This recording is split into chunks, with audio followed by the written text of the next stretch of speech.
We want to work with the United States in peace and security within the region because we are committed to that. And we just want to thank you so much for this opportunity. Well, thank you. And such good English, Yes. such beautiful. Where did you I know. where did you learn to speak so beautifully? Where were you educated? Where? Yes, sir. In Liberia. Yes, sir. Well, that's very interesting. It's beautiful English. Sure. I have people at this table can't speak nearly as well Very in good, the sir. We want to work with the United States. Well. What's going on, everybody? It's Professor Zeus, and I'm back with another video. Yo, if this is your first time at the channel, just know I greatly appreciate you for stopping by. Go ahead and hit subscribe. We are on our way to 2,000 subscribers. We are taking it the humble route.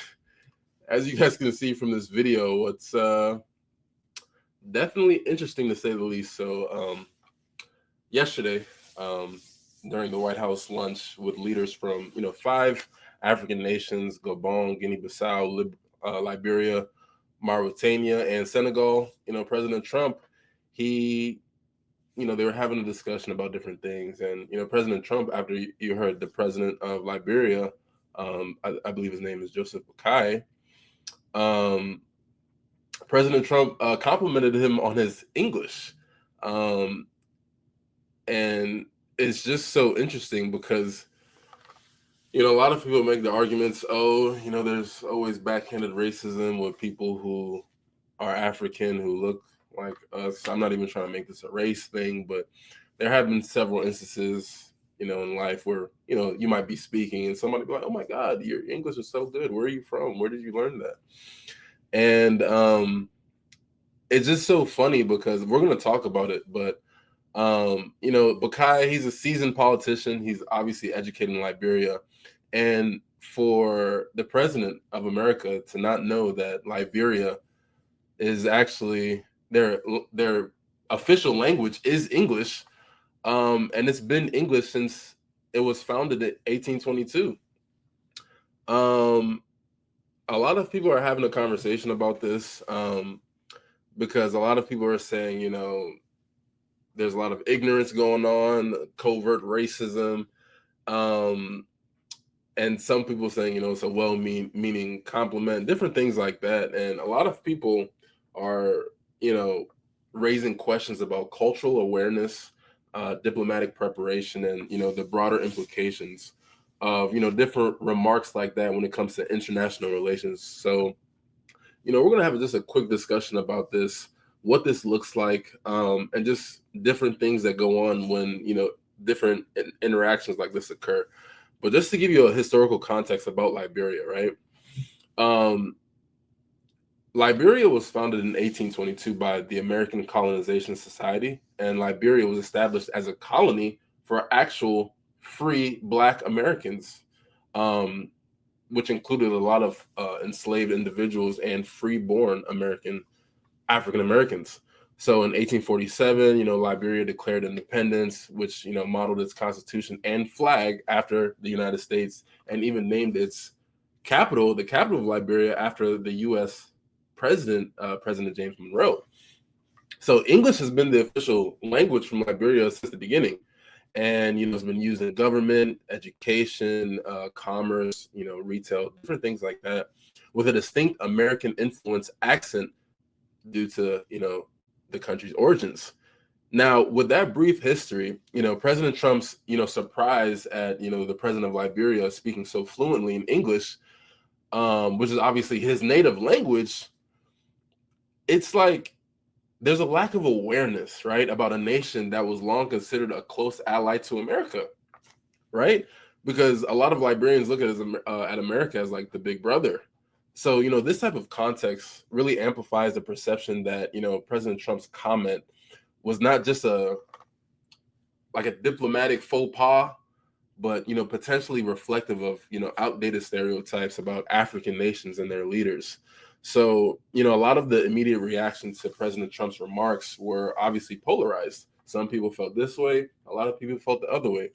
So Liberia's foreign minister, Sarah Nyati, defended the comment, arguing that President Trump was simply noting the familiar American influence intonation of, President Boakai's speech, stating that, we know that English has different accents and forms. And so him picking up the distinct accents has its roots in American English. For us was just recognizing, a familiar English version. And that's what Nyati told CNN. She emphasized that, President of Liberia took no offense, framing the moment as a misunderstanding rather than an insult. And at the same time, the Liberian lawyer and politician Kania Gbala called it a genuine compliment, suggesting that reading it as disrespectful might reflect political agendas. So at the same time, a lot of people are saying that saw the remark as patronizing and indicative of deeper issues. U.S. Representative Jasmine Crockett of Texas took to Twitter saying, this is peak ignorance, and also stating that, President Trump never misses an opportunity to be racist and wrong, and every day he finds a new way to be embarrassing. Another Liberian diplomat spoke to CNN saying, it's a bit condescending to an African president who's from an English-speaking nation, adding that, it just perpetuates, a lot of the Western stereotypes of Africans as uneducated villagers. And the Liberian writer, William Tubman III, who's the grandson of a former Liberian president, went further along, stating that, praising an African head of state for speaking English so beautifully isn't a compliment. It's a reflection of how deeply colonial thinking continues to shape different people's expectations, right? And now there's been so many different comments, arguments on Twitter, that are echoing this divide. One user, defended President Trump, suggesting it was just a harmless compliment, and, not knowing English was Liberia's official language was inconsequential. It's not a big deal.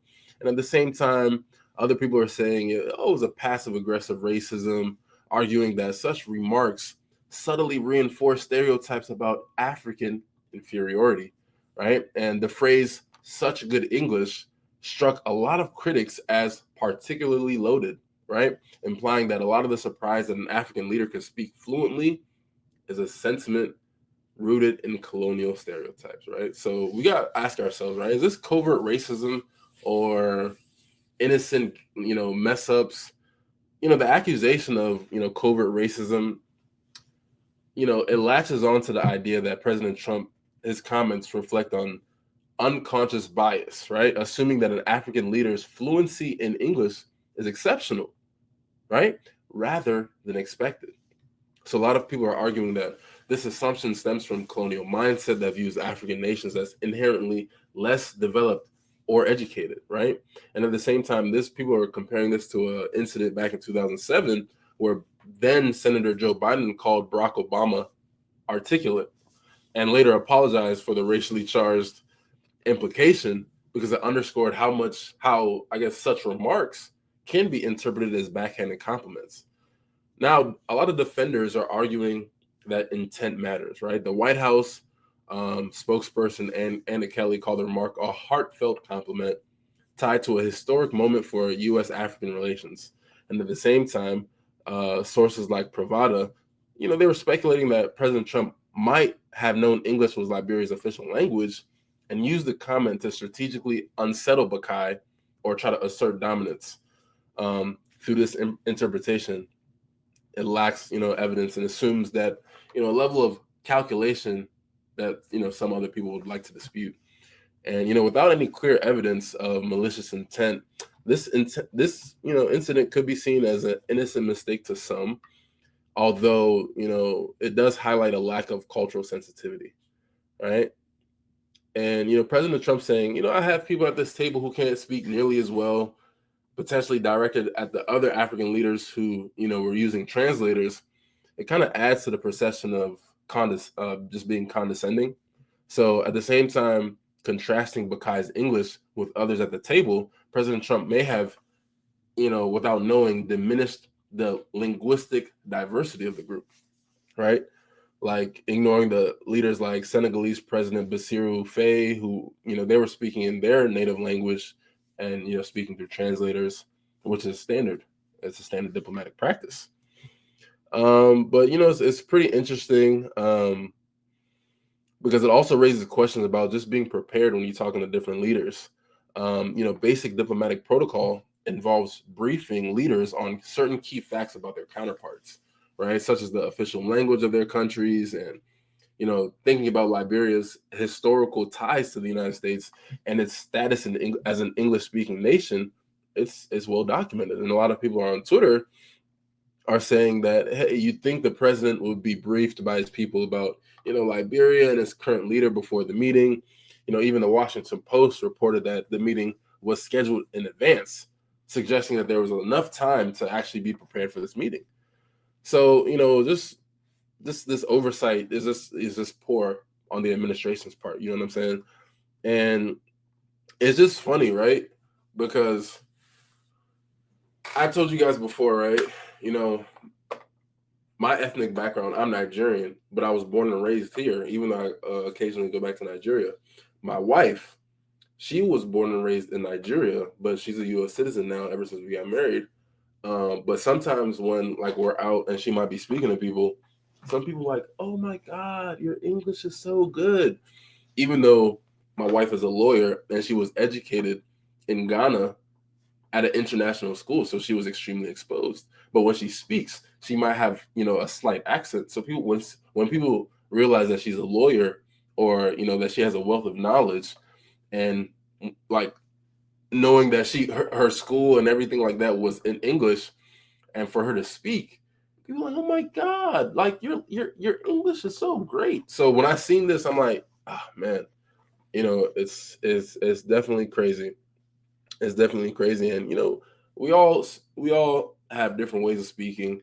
And if we're all trying to speak English and we're trying to do the best that we can do, especially in a diplomatic setting, it's best that we try to be prepared and, try not to give backhanded compliments. And, who knows if President Trump meant it, didn't mean it, whether he knew about Liberia's official language being English or not, who knows. But a lot of people were definitely talking about this. So I definitely thought I had to bring this to y'all's attention. And yeah, this again, it underscores, the importance of cultural awareness. And, it's extremely important to be prepared when it comes to diplomatic events. And, if we want to, as the United States, if we want to have stronger relations with Africa, we got to do better, because moments like this serve as a cautionary tale about the need for sensitivity and knowledge when it comes to international discourse, right? So let me know what you guys think in the comments. Was President Trump, is he jank? Or did he know what he was doing? Or this is totally uncalled for, it's not right? Let me know what you thought in the comments. If you made it this far, go ahead and hit that like button. Go ahead and also subscribe. We're on our way to 2,000 subscribers. We're taking it the humble route. We're going to walk it up there. And also, never forget, it's universe, information, application, execution. Until next time, guys. Peace.